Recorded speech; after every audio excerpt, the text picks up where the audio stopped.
नमस्कार बच्चों।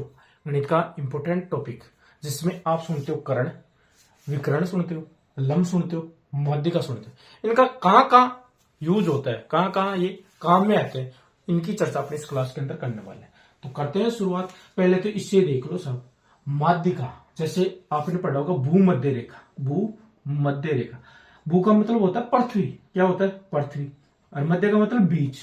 तो देखना सब, ये मध्य का में मध्य है तो ऐसे समझ लो बीच। जैसे ये आकृति है, क्या है, ये एक आकृति है और ये आकृति है त्रिभुज ABC। मैं मध्यिका की बात बता रहा हूं आपको कि मध्यिका का काम क्या है वो बता रहा हूं। तो देखना सब, मध्यिका का काम है भुजा को बीचों बीच बांटना या भुजा को बराबर बराबर भागों में बांटना। भुजा को बराबर बराबर भागों में बांटना, बराबर बराबर भागों में बांटेगी मध्यिका। हाँ जी, जैसे इस बिंदु से मैं माध्यिका गुजारूं तो ये माध्यिका ऐसी तो आएगी। इस BC भुजा की लंबाई ऐसे समझ लो कि 15 सेंटीमीटर है BC की लंबाई, पूरी की पूरी यहां से लेके यहां तक 15 सेंटीमीटर है इस BC की लंबाई। लेकिन इस शीर्ष से यहां मैंने क्या डाल दिया, माध्यिका डाल दिया, लंब नहीं डाला। माध्यिका लंब का क्या काम है वो चर्चा करेंगे, लेकिन जो बता रहा हूं वो देखो। तो माध्यिका ये डली, तो माध्यिका का काम क्या है, भुजा को बराबर बराबर भागों में बांटना। तो 15 सेंटीमीटर की तो 7.5 इधर हो जाएगी और 7.5 इधर हो जाएगी, यानी इस पॉइंट से इधर 7.5 और इस पॉइंट से 7.5 इधर। तो माध्यिका का काम आपको समझ में आ गया होगा। हाँ जी, आगे और देखते हैं लंब के बारे में। लंब क्या है, अब इस लंब के बारे में चर्चा करते हैं। जैसे ये अपना त्रिभुज है, इतनी बातें समझ में आ रही। ये अपना त्रिभुज हो गया, ये शीर्ष बिंदु A है, ये शीर्ष बिंदु B है और शीर्ष बिंदु ये C है। लंब आएगा ना तो हमेशा शीर्ष बिंदु से आएगा। अब शीर्ष बिंदु क्या होती है वो वीडियो में जाके जरूर दो, लेकिन मैं फिर भी बता दूं, जहां दो भुजा आके आपस में जिस बिंदु पर मिलती है, यानी एक भुजा ये हो गई, एक भुजा ये हो गई, दोनों आपस में इस बिंदु पे आके मिले तो इसी को बोलते हैं अपने शीर्ष बिंदु। और दो भुजाओं के बीच में जो झुकाव होता है उसी को अपन क्या बोलते हैं, कोण। तो देखना सब शीर्ष बिंदु। और क्या होता है, ये लंब के बारे में मैंने क्या बोला कि लंब आएगा तो हमेशा शीर्ष बिंदु से आएगा। और शीर्ष बिंदु से आएगा ना, यानी जिस शीर्ष बिंदु से आएगा उसके सामने वाली भुजा पे डलेगा लंब। जैसे शीर्ष बिंदु ये है, इसके सामने वाली भुजा पे लंब आएगा, ये आ गया लंब। अब ऐसे तो माध्यिका भी आता है। माध्यिका का काम क्या था, भुजा को दो बराबर बराबर भागों में बांटना। लेकिन इस लंब का काम क्या है, यहाँ 90 डिग्री का कोण बनाना, इधर भी बन जाएगा। अरे समकोण त्रिभुज ऐसे तो बनता है, ऐसे थोड़ा उप चूक हो सकता है। ये लो साहब, ये है 90 डिग्री, तो ये 90 डिग्री। अब इस भुजा को इधर बढ़ाएंगे तो इधर भी तो 90 डिग्री का बनेगा, क्यों सरल रेखा पे कितने डिग्री का कोण बनता है, 180 का बनता है ना। तो वैसे ही तो देखना साहब, तो 90 डिग्री का इधर का भी कोण हो जाएगा, 90 डिग्री का इधर भी हो जाएगा। और सरल रेखा है BC, ऐसे समझ लो पूरी पूरी सीधी रेखा है सरल। तो ये दोनों 90 मिला के कितने हो गए, 180। तो ऐसे नहीं कि 90 इधर ही बनेगा, 90 का इधर ही बनेगा। तो देखो, अब देखना साहब, तो लंब का काम क्या है, शीर्ष बिंदु से आएगा, उसके सामने भुजा पे डलेगा और डलते ही 90 डिग्री में बांट देगा, 90 डिग्री में 90 डिग्री। अब देखना सब, शीर्ष बिंदु ये है, इसमें डलेगा, इधर भी 90 इधर भी 90। अब मैं आपको, ये शीर्ष बिंदु इधर है तो मैं इसको ऐसे भी ले जाऊंगा, ये लो साहब, कोई जरूरी नहीं। माध्यिका का काम है बराबर बराबर भागों में बांटना, लेकिन शीर्ष बिंदु से लंब हमेशा डलेगा उसकी सामने भुजा पे और 90 डिग्री के में बांट देगा, 90 डिग्री का कोण बनाएगा। अब इससे डालूं तो ये ऐसे आ जाएगा, इधर 90 डिग्री, इधर 90, इधर भी 90 और इधर भी 90। तो लंब का तो मैंने आपको समझा दिया कहाँ उपयोग होगा और कैसे अपन इसका किया है पोस्टमार्टम, वो आपने देखो। विकर्ण क्या होता है, ये अपना आयत है,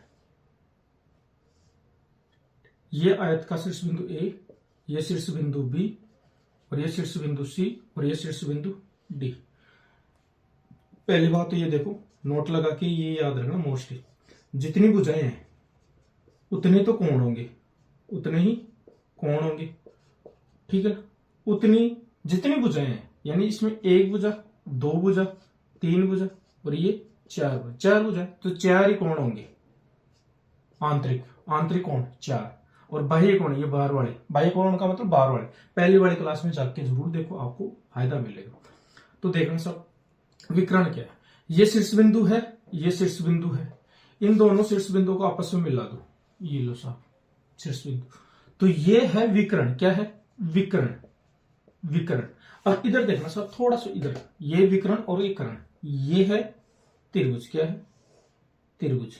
90 डिग्री के सामने की भुजा क्या कहलाती है? कर्ण कहलाती है। हमेशा याद रखना, 90 डिग्री के सामने की भुजा कर्ण कहलाती है। और दूसरी बात, त्रिभुज में सबसे बड़ी भुजा ही कर्ण होती है, ये भी याद रखना।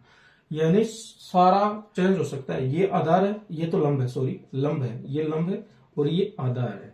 यानी लंब और आधार चेंज हो सकते हैं। यानी ये छोटे बड़े, इन दोनों के योग से बड़ा ये होगा, ऐसे समझ लो। यानी लंब और आधार से बड़ा कर्ण होगा और सबसे बड़ी भुजा कर्ण ही होती है त्रिभुज के अंदर। समझ गए? समकोण त्रिभुज के अंदर। तो ये तो है कर्ण। 90 डिग्री के सामने की भुजा कर्ण कहलाएगी, ये भी याद रखना। जैसे इधर देख, ये कर्ण, ये विकर्ण। तो ये विकर्ण है इस शीर्ष बिंदु से इस शीर्ष, यानी आयत में, चतुर्भुज में और वर्ग में, इनमें डालेंगे तो विकर्ण कहलाएगा। त्रिभुज में कर्ण कहलाएगा। इससे भी डाल दो एक विकर्ण, तो ये विकर्ण 2 हो गए, ये विकर्ण दूसरा हो गया, विकर्ण दूसरा। अब देखना सब, मैं थोड़ा सा मिटा दूं। विकर्ण ये है। अब विकर्ण का काम क्या है वो इंपॉर्टेंट है। ये अपना क्या है? आयत है। ध्यान से देखना, सवाल पढ़ेंगे बढ़िया और ज्ञान वाली चीज आपको मिलेगी। इस शीर्ष बिंदु से ये शीर्ष बिंदु मिला दिया। मेरे को एक बात बताओ, ये आयत था, अब ये विकर्ण खींचने पर क्या बन गया? अब आप ध्यान से देख रहे होगे तो 2 त्रिभुज बन गए। यहां कितने त्रिभुज बन गए? 2। और दोनों के दोनों त्रिभुज एक जैसे हैं। ये तो चलो ऊंचे नीचे पैन से हो गया, लेकिन दोनों के दोनों त्रिभुज है ना, सेम टू सेम है। ऐसे समझ लो कि ये जितनी लंबाई का है उतना ही ये है, जितनी ये लंबाई है उतनी इस त्रिभुज की ये लंबाई है। और ये विकर्ण दोनों के लिए कॉमन है ही, यानी जो बीच में है वो इस त्रिभुज के लिए भी है और इस त्रिभुज के लिए भी है। और 90 डिग्री के सामने की भुजा क्या कहलाती है? कर्ण। अब इधर देखो सब, लेकिन यह है विकर्ण। अब आपको इसमें 2 त्रिभुज दिख रहे हैं। कितने? 2 त्रिभुज। अगर आप एक त्रिभुज इधर, एक ये त्रिभुज इधर लेता हूं ना, ये त्रिभुज इधर ले लिया, जैसे सुनो, ये 90 डिग्री देखना सब, यहां 90 डिग्री का कोण बन रहा है, यानी समकोण है। हाँ जी। और इसके सामने की भुजा क्या कहलाती है? कर्ण कहलाती। क्या कहलाती है? कर्ण। और ये खड़ी लाइन 90 डिग्री, ये है लंब और ये है आधार, ये है आधार। बातें समझ में आई? इसके सामने की भुजा कर्ण, और जो लंबा सा खड़ा है उसको लंब बोल दो, और जो नीचे आ गए आधार। यहां देखना सब, अगर कर्ण आपको याद करना है, इन तीनों का एक फॉर्मूला है। तीनों में से आपको 2 चीज तो देखा एग्जामिनर वाला, और एक सवाल एक पूछेगा आपको। जैसे मैं इसका सूत्र बताऊं, कर्ण स्क्वायर बराबर आधार स्क्वायर प्लस लंब स्क्वायर। अब आपको आधार की जगह ये लंब इधर भी कर दो, चाहे आप इधर उल्टे सुल्टे कर दो, लेकिन अपने को जोड़ना है। लंब स्क्वायर कर दो प्लस आधार स्क्वायर कर दो, या आधार स्क्वायर प्लस लंब स्क्वायर कर दो, कोई इससे फर्क नहीं पड़ेगा। अरे जैसे 2 गुणा 4 लिख दो तो भी तो 8 आएंगे ना, और 4 गुणा 2 कर दो तो भी तो 8 ही आएंगे ना। तो बस मैं यही समझाने वाला। तो इस लंब को चाहे इधर लिख दो, इस आधार को चाहे इधर लिख दो, बात एक ही है। खा लो, निगल लो, ठोस लो, गिट लो, एक ही बात है। हाँ जी। जैसे मैं इसकी लंबाई दे दू 2 सेंटीमीटर, इसकी दे दू 3 सेंटीमीटर। हाँ, तो कर्ण आप याद कर सकते हो। तो देखना साहब, मैं एक बार इसको मिटा दू। हाँ जी, इसको फिर से मिटाता हूं और मैं कर्ण का सूत्र लिखता हूं। कर्ण स्क्वायर बराबर आधार स्क्वायर प्लस लंब स्क्वायर। सारी डिटेल करेंगे, समझ में आ रही है तो लाइक कर दो, शेयर कर दो। हाँ जी, देखना साहब, कर्ण याद करना है। लंब बोल रहा है तो लंब कर्ण याद करना है, तो उसकी जगह तो एक्स रख दो, या इसको ऐसे कैसे लेके चलो, जो मान है यहां रखते जाओ और आपका उत्तर आ जाएगा। जैसे आधार कितना है? 3 है तो 3 रख दो और ऊपर स्क्वायर है। लंब कितना है? 2 है तो 2 ऊपर स्क्वायर। 3 का वर्ग 9 प्लस 2 का वर्ग यानी 2 की घात 2 है, मतलब 2 को 2 बार लिखेंगे ना। समझ में आ गई कैसे कर रहा हूं? तो 2 दूनी मतलब 2 का वर्ग 4, और कितने हो गए? 9 और 4 13। अब ये इधर है कर्ण स्क्वायर चल रहा है, अपना कर्ण स्क्वायर चल रहा है। ऐसी छोटी छोटी बातें तो आपने पढ़ी होगी और बताया भी होगा मास्टर। अब देखना साहब, अपने को तो कर्ण चाहिए, कर्ण स्क्वायर थोड़ी चाहिए, कर्ण चाहिए अपने को। तो यहां से ये 2 उठेगा और इस पे ये अंडरवुड चढ़ा देगा, यानी 2 उठते यहां अंडरवुड लग जाएगा। समझ में? अगर इसका अंडरवुड अपने को उठाना है तो इस पे 2 चढ़ा दो, और इसका अंडरवुड ये स्क्वायर उठाना है तो इसके अंडरवुड लगा दो। समझ में आई बात? तो इस कर्ण का मान आ गया √13। अब देखना साहब, इस एक ही सूत्र से आप 3 सूत्र याद कर सकते हो। मैं ये इसी विकर्ण के लिए बताया हूं। अब इसका क्षेत्रफल भी आप निकाल सकते हो। त्रिभुज का क्षेत्रफल, त्रिभुज का क्षेत्रफल क्या है? 1/2 गुणा आधार गुणा ऊंचाई, आधार गुणा ऊंचाई, आधार गुणा ऊंचाई। अरे इस लंब को ऊंचाई मान लो, खड़ी ऊंचाई, आधार ये है। जैसे आधार 1/2 गुणा आधार कितना है? 3 गुणा ऊंचाई कितनी है? 2, 1/2 गुणा 6 काटो कितने? 3 वर्ग मीटर, 3 वर्ग। इसका पूरा क्षेत्रफल लिया जाएगा 3 वर्ग मीटर। ठीक है, हाँ जी। तो ये सूत्र हो गया। अब इसका कहां यूज होगा, लेकिन उससे पहले ये देख लो साहब, इससे 2 सूत्र और बन जाएंगे। जैसे मैं इसको पलट के ऐसे लिख दूं, आधार स्क्वायर प्लस लंब स्क्वायर बराबर कर्ण स्क्वायर।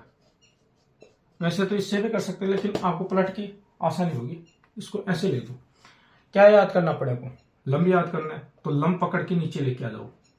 जो याद करना है उसको पकड़ बुद्धि नीचे लेके आ जाओ। लंब याद करना था, मैंने इधर लेके आ गया इस सूत्र से। और बराबर के इधर कर्ण है, तो इधर कर्ण लिख दो, कर्ण स्क्वायर।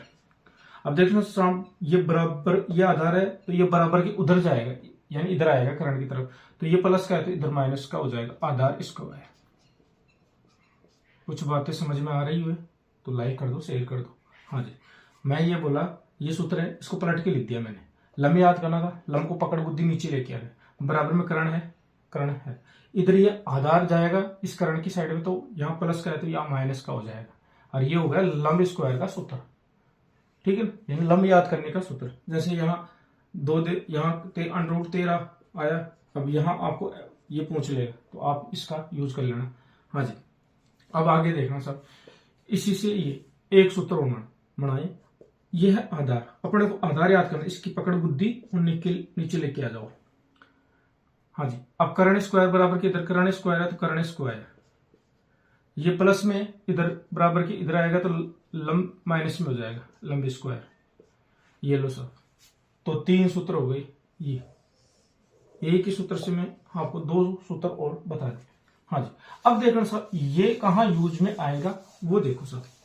अभी तो कर्ण के बारे में मैंने बातें बता दी। अब इस विकर्ण की जो बातें अधूरी रह गई वो देखो।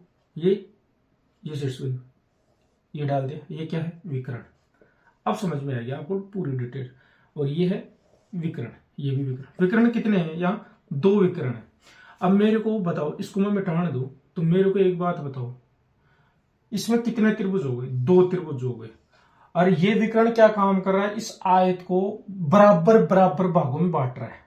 देखना सब, बराबर बराबर भागों में, यानी बराबर बराबर के 2 त्रिभुज में बांट रहा है। ऐसे समझ लो कि विकर्ण 2 भागों में बांटने का काम करता है। इधर एक त्रिभुज होगा, इधर एक त्रिभुज था तो ये आयत ही, लेकिन ये खींचते 2 त्रिभुजों में बांट दिया।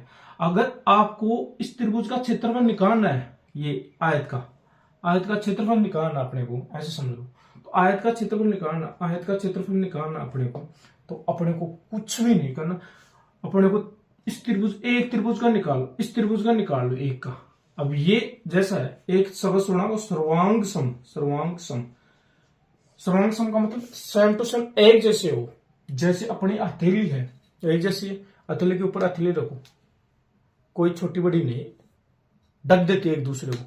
यानी ऐसे आकर जो सेम टू सेम हो, कोई छोटी बड़ी ना हो, एक दूसरे के ऊपर ढक जाए, यानी ढक ले। ये त्रिभुज और ये त्रिभुज सेम टू सेम है, तो उनको बोलेंगे सर्वांग सम। छोटी बड़ी वाली हो लेकिन आकृति सेम हो, उसको तो बोल देंगे समरूप। लेकिन सर्वांग सम किसको बोलेंगे? आकृति सेम हो, एक दूसरे को ढक ले। जैसा ये त्रिभुज है वैसा ही ये, इसकी भुजा जितनी है उतनी ये, जितनी ये है उतनी ये विकर्ण दोनों के लिए मैन होगा। तो इसका क्षेत्रफल याद कर लो आप, एक त्रिभुज का। अब इस एक त्रिभुज का क्षेत्रफल याद करो। त्रिभुज का क्षेत्रफल क्या बताया मैंने आपको? त्रिभुज का क्षेत्रफल क्या बताया? 1/2 गुणा आधार गुणा ऊंचाई, ये बताया, ऊंचाई यही बताया। जैसे ये ऊंचाई हो जाएगी, ये आधार हो जाएगा। आपको ये कर्ण पूछ ले, या अगर ये दे दे तो आप इसका सूत्र लगा सकते हो, कर्ण स्क्वायर बराबर आधार स्क्वायर। प्लस लंब स्क्वायर, इसका भी यूज कर सकते हो। अगर क्षेत्रफल पूछे तो क्षेत्रफल निकाल देंगे, अगर ये कर्ण पूछ रहा है तो एक त्रिभुज का निकाल लेंगे, फिर इसका ये आ जाए, इसकी ये बात करनी है तो ये हो जाएगा। मतलब इन दोनों से ये सारा का सारा खेल हो जाएगा। लेकिन इस विकर्ण का काम एक ही है, बराबर बराबर भागों में त्रिभुज को बांटना। अगर बातें समझ में आई, सब्सक्राइब कर देना, लाइक कर देना, शेयर कर देना वीडियो को। जय हिंद, जय भारत।